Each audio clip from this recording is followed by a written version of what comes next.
Now, I do have a quick forward here. There won't be any true spoilers shown in the gameplay in the back, but rather pieces of post-campaign content across various difficulties, as I hate myself when I'm playing on hardcore and am winging my build as I go. I'm not doing the typical pulverized druid build, or even the kind of, I guess at this point, off-meta werewolf shred. It's just a full Nature's Fury build, just doing what I can as I go.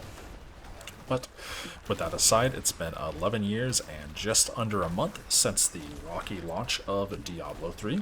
The next game in the Diablo franchise is here, and Diablo 4 has showed up and ready to raise some hell. Now, I don't have specifics on time I've played, but enough time has been spent playing to get a hardcore character to 57, die, then another character to 50.2, so quite a bit. It is currently actively the only game I've played since its early access launch, outside of a few games of Magic on Magic Arena, and just doing some stuff to get enough rolls on Honkai Star Rail to pull Silverwolf from the banner. That's about it. So, aside from stopping to make dinner, sleep, eat, run some errands, it's just been Diablo 4 for me. So, I'm definitely in love with the game. Anyways, let's get into what Diablo 4 does right, and the few areas where I think there can be some improvement made, but the game model does support this potential changes across the seasons. Diablo 4 looks and runs amazing. Now, I am playing on my new rig, an RTX 4090 and i9 13900K, so it better run honestly.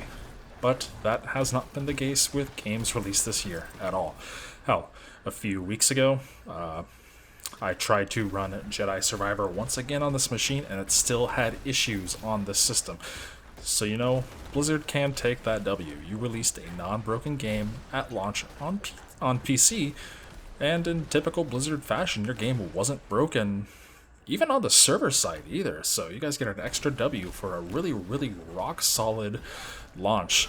Now, just to let it be known, I did play the previous betas as well as the Server Slam on a RTX 2080 and a i5, I don't know, 9900 or something like that. So not a super high-end system, but a mid-range system. And it wasn't on full graphics, but here on this 4090 and i9 13900K, it is definitely full bore. Everything is maxed out and running perfectly smoothly. I'm just really excited to wait for that ray tracing to come through. So, as far as game's performance goes, it is fantastic. There was a little bit of issue with game licenses on the PlayStation Network and a few other issues for PC and Xbox. PC and Xbox was easier to resolve. Sony's error was something really weird. You had to essentially purchase or acquire another game's new license to get Diablo 4 to work. And once you did that, it worked and ran fine, but people were really confused initially and were like buying extra bits of currency since I guess they figured they'd be playing anyways. But yeah, so all of the launch issues, and aside from very, very few server bugs, very, very few server issues, it's been going solid. Now, this is easily the best looking ARPG on the market. Not only that, it is just one of the best looking games on the market currently. From the character models to weapons to skill effects to the entire environment surrounding you. It looks like so much love and care was put into it visually, and it really does show.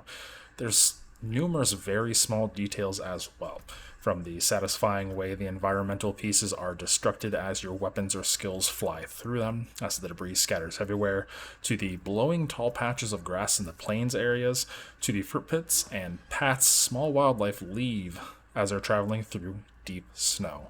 Visually, this game is just outstanding, and like I said, I can't wait until ray tracing is released for it. The skills are also fantastic looking. They have great effects all throughout. As a druid enjoyer, the transformation from human to werebear to human to werewolf, it's always great to see. Bits of flesh and fur molting off as you transition from one to another is amazing, and back to human. The bits and pieces of earth being flung by a barbarian using their upheaval skill on a group of enemies, killing and sending them flying across the screen even further in droves. Even details such as when enemies are frozen by some skills from like the sorcerer. you can see exactly the focal point where the freezing spell originated from, as you have different little bits of icicle effects blowing past the enemies, showing the direction of the frozen explosion that it was traveling. It is just unbelievable, the various amount of details and effects that they have in this game, not to mention the effects of the abilities of various different enemies and elites and champions and bosses look as well. Not to mention enemy design. Well, it's all really Diablo. Nothing super new. A few new enemy types here or there. The bosses all look really great, especially the campaign bosses. Each skill you can use, the effects coming from these skills, they are all masterfully crafted across the board. And it doesn't really end there either. Diablo IV also has numerous cutscenes scattered throughout the campaign. Both pre-rendered and in-game engine are present. There are currently only 3 pre-rendered cutscenes. The intro cinematic when you launch the game, the first revealed trailer for the game. And then there's also another second one, which is an 8-minute long cutscene present in the campaign. And there's one last cutscene where you fell the final boss in the campaign. Honestly, that one might be in engine. I'm not entirely sure. I couldn't tell. But I think that just goes to show you how well the in-engine cutscenes are rendered as well. Needless to say, the quality of these cutscenes present are phenomenal. And it is a full return to the Blizzard of old and how well we knew that they would craft these cutscenes in the past.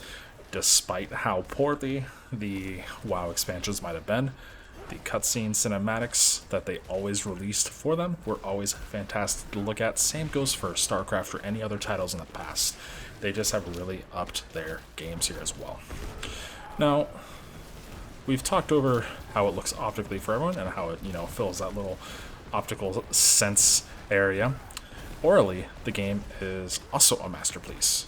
All the skills sound impactful and are great with each cast, from the thump of the druid casting their pulverize as they transition into a werebear and slam the ground, sending out shockwaves or any other modifiers you might have on it, the war cries of a barbarian to bolster themselves and party and or cast fear into the enemies, the crackling of lightning bouncing from enemy from a sorcerer, the shambling of your skeletons across the screen, them fighting other enemies, and even just the blood magic and the sounds the rogues make, the sickening stabbing and slicing of their daggers.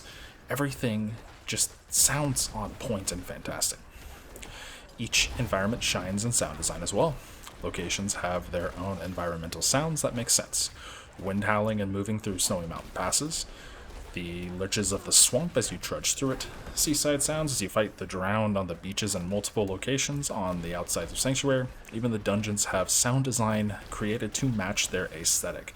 So anything that looks like a prison or a tomb will have the sounds of what you'd expect a dilapidated, rundown, abandoned prison or a tomb to sound like. It's all done very fantastic, and they really hit every single detail visually and in the sound department, in sound design. But there are 2 points in sound design where the game really rises above all else. And I mean other games in general, not just ARPGs. The first point here is the voice acting. There is a lot of voice acting in Diablo IV, and it was performed all near perfectly. Every NPC has a voice line or two when you click on them, while all the side quests are also fully voiced by different characters. And of course the campaign is where the voice acting goes above and beyond even more. Another note to have is your character also has some voice lines as well throughout the game in response to various quests or in the cutscene as well. There's no choosing dialogue here or there like other ARPGs. Your character is just a vessel for you to go through and just says random things like, "What's this?" when they pick up a quest item off of a slain enemy. And so this is different for each class and each gender you have for each class as well. And the voice acting really shines throughout from a few characters. Lorath Nar is the first character come to mind. Ralph Ineson absolutely kills his role, and this is really important. He is the most prominent character that you hear speaking in the game most of the time, as well as having the little short Book of Lorath's short series on YouTube that was released prior to the game's launch about the various lore in the Diablo universe and Sanctuary leading up to the game's launch. Anthony Howell does a great job as Elias, who is the first of the major protagonists in the game. The Pale Man was what he's also known as. Seen in the first reveal trailer for the game, summoning Lilith. Lastly, we have Lilith herself, the mother of Sanctuary. Carolyn Faber nailed the role, bringing this character from the recesses of Diablo lore to life and to the forefront. These are just the absolute standouts, and that might be because they're more in the forefront of the game in prevalence. All the supporting characters throughout the campaign are excellently voiced and cast as well, and provide great performances that can't be overlooked. These were just the three that stood out the most because of their screen presence, essentially, in these roles. Lastly here, we do have the music as well. Diablo IV absolutely wrecks it. Each track, whether it be in a dungeon, in the overworld, in town, in a campaign location, you can bet that the accompanying track is going to be fantastic. From the somber tones in the first major city of Gilveshed, to the absolutely phenomenal tracks in the endgame pinnacle boss fight, and every location in between, Blizzard once again has nailed it in the audio department. Alright, but the most important thing in a video game is the gameplay. Diablo IV is an ARPG, an action RPG, much like the games that came before it, and some other, titles that other companies have spun into recently, and have been supported this long, such as Path of Exile, or Last Epoch, or the Torchlight series. And it is good to say that Diablo IV plays great. It's a lot slower than Diablo 3 was, more on pace with Diablo 2, but that's only initially. As you progress through the game, obtaining more skills via skill points, investing into passive skill points, collecting and using legendary aspects, and acquiring skills and nodes from your Paragon board, no matter the strength of the enemy towards the endgame outside of elites and bosses, you'll return to that super quick screen clearing of throngs of enemies that was more prevalent in the early stages of Diablo 3 and even further on in that game. So, while the skill trees do appear outright simple, they honestly mostly are. Conclusions can be easily drawn from what is stated on each node and what the skills do and which skills they work best with further down. It's simple. You'll mostly be casting your core skill and some various other cooldown skills. After you hit level 50, you do unlock the Paragon system. This is vastly different from that of Diablo 3. It is the most complicated system in the game, but overall, once you take a few moments to look around and understand about rotating boards 90 degrees in each direction and utilizing your glyphs, it all makes sense and it's all fairly simple. It's nowhere near as convoluted or complex as that of Path of Exile's skill and leveling system, but adds a nice small bit of potential complexity that you can figure out to construct your builds even further. From straight stat increases to percentage boosts to legendary nodes that alter skills and affect gameplays, and glyph slots which will affect nodes and fall into its range.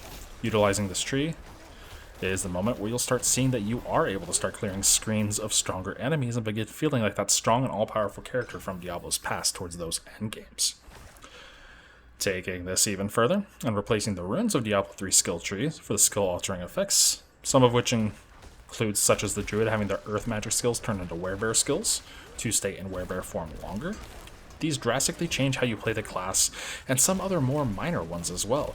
These legendary aspects have fully replaced those 5 simple runes for each of the different types of skills, and you can stack them up on each piece of gear.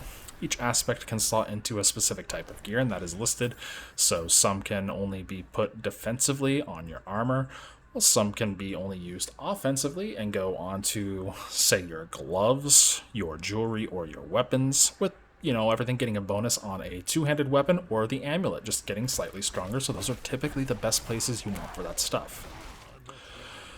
I do overall think that this is a much better system than sets, as, well, of course, there will be more powerful builds utilizing carefully planned out aspects, essentially creating sets.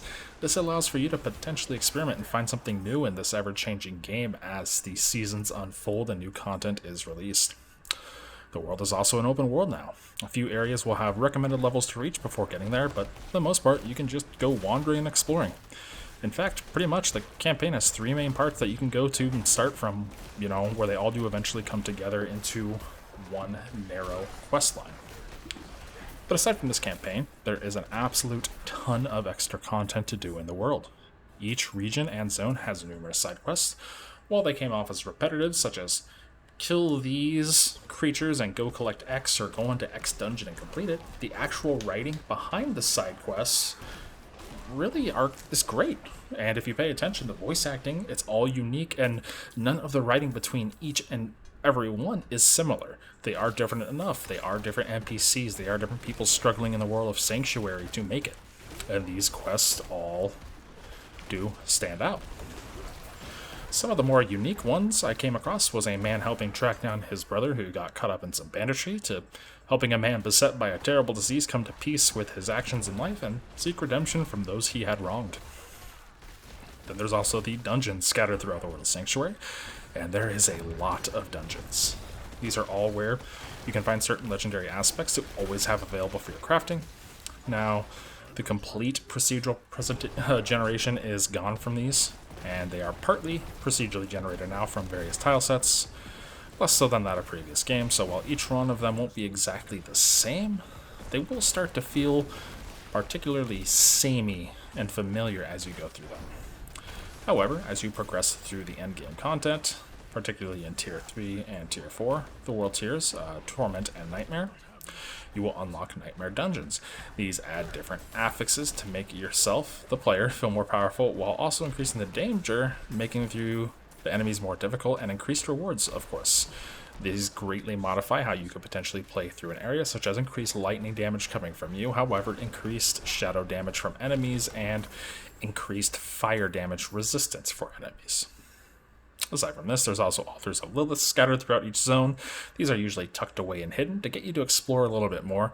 They do stand out as long as you're paying attention for a glowing red orb, or you can just follow a guide online, which probably most people did.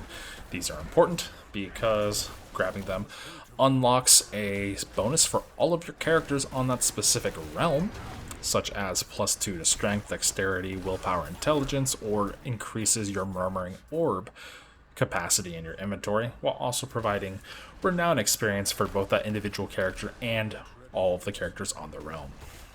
There are also various open world events to go to, and this is where you'll run into practically most of the other players running around Sanctuary. These will provide more of a challenge than just the random roaming enemies, and better rewards via chest at completion for how well you did and how much you participated. Another type of events is when you complete the campaign, you gain access to the Tree of Whisper quests. The goal of these is to complete various activities, all within various regions and zones, and they're all worth a different amount of completion points. Once you have accumulated 10 points, you can then travel to the Tree of Whispers and collect a cache, a specific type of item, so you can begin looking for upgrades and min-maxing your character's stats and rolls on your items. The last major thing you'll be doing takes place on World T3 and 4, Nightmare and Torment, respectively. Zones will be overtaken and turned into hell tides. By killing enemies and completing events, you will earn a currency called cinders to take to specific chests located in the zone to trade in for rewards of that type. These are on a timer and not always up, so you'll want to pay attention to that. This will allow you to have some time to run your Nightmare Dungeons or do Tree of Whispers quest in between.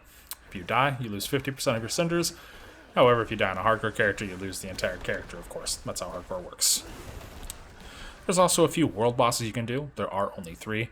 I really hope they add more in the upcoming seasons. They are fantastic little spectacle bosses that you can participate in with up to 11 other players, and its health does scale the more players you have in there.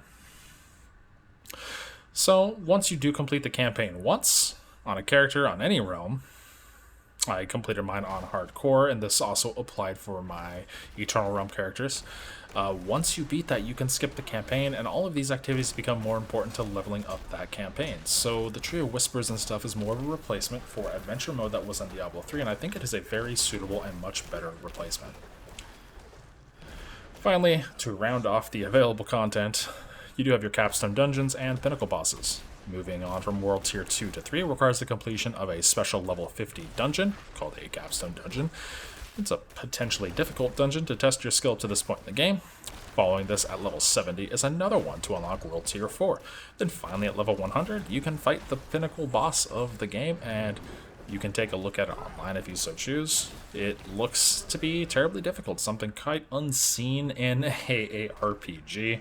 It's even past some of the bosses you would fight in, say, Path of Exile, so that's always good. It looks to be kind of on the level of like a Lost Ark boss.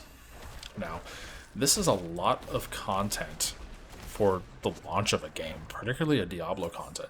There's a fully fledged open world ripe for exploration, dungeons to complete, modified dungeons to do in your nightmare dungeons, open world events, your tree of whispers quest, hell tides, collectibles you can find. An absolute ton more than Diablo 3 launched with, aside from their auction house. So this brings us to the first of the elephants in the room. Diablo 4 has gone into a full live service game. It is always online and will have a seasonal format, such as Path of Exile, or many other games, such as, let's go with Destiny 2. The first season will launch sometime in July, probably towards the end. This will bring some new gameplay mechanics, maybe some new small story beats for each region, but enough to drag more people back into playing it, similar to how Path of Exile does it currently and how Destiny does it. You can blitz it all really quickly at the beginning of the week, but you will be starting a new seasonal character every time you do this. So it'll be a fresh start, and old seasonal characters, once the season is done, will move to the Eternal Realm. So I really honestly like the format of how seasonal characters work. It's a great way to get people to come back and participate in the game even more. It really helps you feel like you're getting your money's worth with some more smaller update on the way. Now, they are also working on 2 full-fledged expansions. Work on the first one has already begun and is underway. The second one has just started, according to the team at Blizzard who's working on Diablo, so it's clearly a very large game. Along with these seasons, there will be a $10 battle pass. The only items that have been confirmed, at least so far, are cosmetic only. So they're going to be different armor sets, weapon skins, horse armors, horse trophies, stuff like that. Emotes, maybe different color combinations for your character's transmog, body markings, hairstyles, who knows? It's all cosmetics, so that's a really good thing. It's only $10. Definitely seems worth it to me when most battle passes across the board cost $20. And the second of the elephants here is the cash shop. But once again, it was stated that it's purely cosmetics, and so far so good. The prices range from $8 to effectively what's $28 for sets of stuff, but it's not required to play. Honestly, a ton of armor sets already included in the game. You can collect to transmog, look fantastic as is. Microtransactions, even cosmetic only like these are a sore point for some people paying a premium for a game already, and honestly, you're not forced to even open up the cash shop at any point, and it's not required at all. None of the items in there are required to play Diablo 4, which is a great approach. There's nothing in there that will give you any sort of advantage. I can brush this off as I can see the game is as big as Blizzard has stated, and how much I've played already, that they want to continue developing for it down the road with seasonal content and expansions. You do need to fund that somehow. And $10 for 3 months of potential content, that's worth it in my book. And maybe if something comes through the cash shop that I like, maybe I'll give it a shot. But currently, everything in-game looks fantastic. I haven't even collected all the transmogs in-game as it is. It's a cosmetic.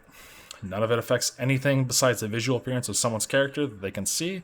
There are worse things, particularly with Blizzard, that you should be upset over, such as the cancellation of the Overwatch 2 PvE mode. I mean, honestly, take a look at some other games, and sure, you have one. The obvious comparison is going to be, Path of Exile has a cash up, but it's a free game. They have $600 supporter packs, and a ton of people purchase those. $600 for 3 months of content, essentially. It's $70 plus $28, and you'd never have to spend that $28. And while PoE is technically free, once you get to endgame, it's more of a freemium game where you do need to buy stash tabs. I don't like making this comparison. They are 2 vastly different games. PoE is definitely way, way, way for more of a hardcore audience than Diablo 4. Diablo 4 finds a nice hole to settle in that casual players can enjoy, and more of the serious players can enjoy as well at the same time. Anyways, my soapbox is gone. Just don't go to the cash shop if you don't support it, if you don't like that. Purchase only expansions if you want. You don't need to buy a battle pass. All that content's going to be available to everybody. It's up to you how much you're going to let this bother you or not bother you. There are also a few bugs within the game, some prohibiting characters from using skills, resulting in death. This is a much worse situation when you're playing on hardcore, and happened to me when I was level 57, forcing me to start over that character again. it is what it is. Bugs will happen, and yeah, one other thing is occasionally the servers will hiccup, and the servers are performing way better than I ever thought they would, to be quite honest. And when you disconnect, you're not immediately removed from the open world. There is a little trigger. However, if you are in combat, that trigger will not happen and mobs will kill you. This happened to the first player on the hardcore realm to make to level 100. He was just messing around, tooling around. He got disconnected, he came back, and his character was gone because it had died. I can understand Blizzard was trying to counter people who would use quitting the game as an abuse to prohibit their character from dying. I understand that. They added some items into the game, such as a scroll of escape or a cheat death potion, which, can be alternatively used than just force quitting the game to escape those situations. But that doesn't help if there's an issue with connection to the servers, or an issue with connection to the servers prohibiting you from using your skills, because then you can't use those items. So, ultimately, you should just let people abuse the game by disconnecting if you're going to save some people who are facing bugs and losing their characters. It's not extremely important in softcore, it's extremely important in hardcore. Though, ultimately, here at the end of the review, I really don't have much but praise for Diablo IV. The campaign is fantastic and deserves a playthrough. Its presentation, from beginning to end, the story, the journey through Sanctuary, and its steps is just brilliant. The plethora of side activities in each zone and region to participate in to strengthen your characters, Easter eggs to discover across the world, such as the Sarlacc pit in Kyrgyzstan, and the world feels like, and it's worth exploring, honestly, in my opinion. The launch classes all feel unique and fun to play, with more on the way as stated by Blizzard. Each class to level 100 will be a fun journey of experimentation and time, learning new playstyles for each of them, and not to mention also potentially doing this on hardcore if you're a sadist, because there's a bunch of challenges for getting all classes to 100, even on hardcore, and doing all those extra things. So, in a year where every major PC launch has been absolutely bungled and terrible, Blizzard has made sure that their game is playable on PC at launch, which was their original platform initially, and they have shown that they have not abandoned that player base, while also making sure to reach the broad appeal of the console market and successfully creating an ARPG that feels fun and responsive to play on a console with actually intuitive console controls from a controller. Diablo IV honestly is everything that I want in a game. Faster playability, a wonderful story, great sound design, and something that is visually pleasing to behold on all levels. Even on the Xbox Series X, it looks fantastic. It doesn't look as great on my stupid rig of a PC that's costed way too much, but it still looks great. It's going to look great on all consoles, on all systems, essentially. I absolutely cannot recommend Diablo IV enough. I'm pretty sure my wife is unhappy that I haven't even begun the co-oping with her yet, as I've been playing hardcore, so I should probably get to that. Anyways, check out Diablo IV. It's the first game with a new standard price of $70 across the industry that I feel like is actually worth it with all the content included in it. Thanks for watching. Now I have some demons, undead, cannibals, cultists, and various bits of wildlife to go slaughter and continue that trek to 100 on hardcore.